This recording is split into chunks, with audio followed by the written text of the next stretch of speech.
Hi everyone! It is another hot summer day in the garden. But today we will be doing something to prepare for chilly autumn days. We're going to plant our leek seedlings. Leek is one of my favorite vegetables, and it is a must-have produce for us for a few years now. Garden leek is particularly delicious compared to conventionally grown ones. Actually, everything tastes better if it's produced with natural methods, but for some vegetables, the difference can be drastic. We are in the beginning of August, and the soil is very dry, so we will be watering the area before and after the planting. Root vegetables thrive in loose ground, so we're going to use a digging fork to loosen up the soil a bit.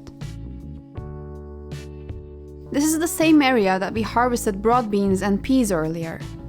Now it is time for the next crop.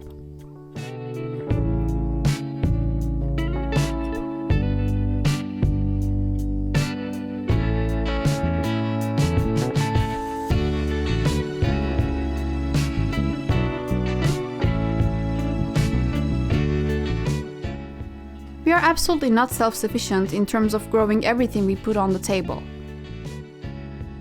Self-sufficiency is a nice goal for sure, but it is not the only reason why we're producing our own food. In fact, most of the time, we are fine with not doing this for economic reasons. I would say we have both quite realistic and also idealistic and romantic goals. The main reason behind our desire to grow our own food is that we realize the system in general, and especially the food industry, do not care about our health or well-being. This is also why we wanted to move to a rural area and take more initiative in terms of what we're putting in our mouths. Most of the time, conventionally grown food can satisfy our hunger, but it does not give us the necessary nourishment.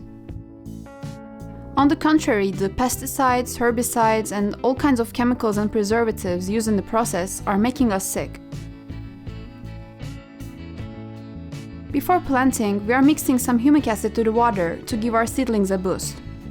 We're going to pour the mixture to the holes we just dug.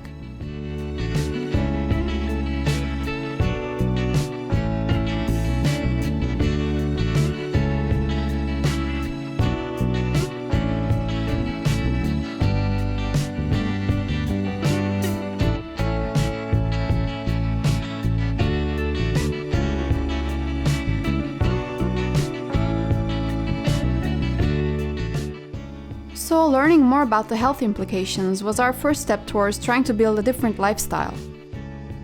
Maybe if we didn't live in such a big city like Istanbul, or had better access to local and reliable growers, we would not feel this urge, or at least to this degree, I'm not sure.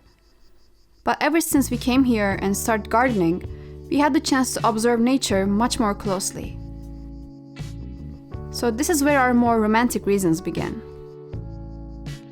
I think that living closer to the nature and witnessing the lives of different beings other than your own self gives you a whole new perspective and a sense of serenity. You start to move away from your timetables and human-made structures, feel more in tune with the world around you, the changing seasons and passage of time. So we see that growing our own food nourishes us not only physically but also psychologically. There are many different biological and scientific explanations behind why seeing more plants make us feel more at peace and safe.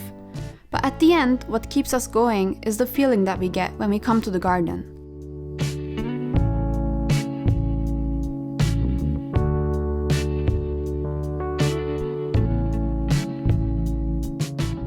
Now we are adding some wood chips to cover the ground so we can keep the humidity and the loose texture that we need.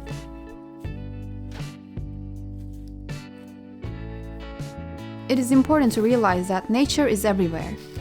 It is the potted plant you water every day. It is the bird on your windowsill. It is the line of ants trying to carry breadcrumbs to their nests. At the end, it really does not matter where you live or what kind of resources you have. Even if it's a single tomato plant that you take care of in your kitchen, it carries a meaning. You only need to choose to make this contact, and the rest follows. So, thanks for watching. Don't forget to subscribe to our channel to stay in tune.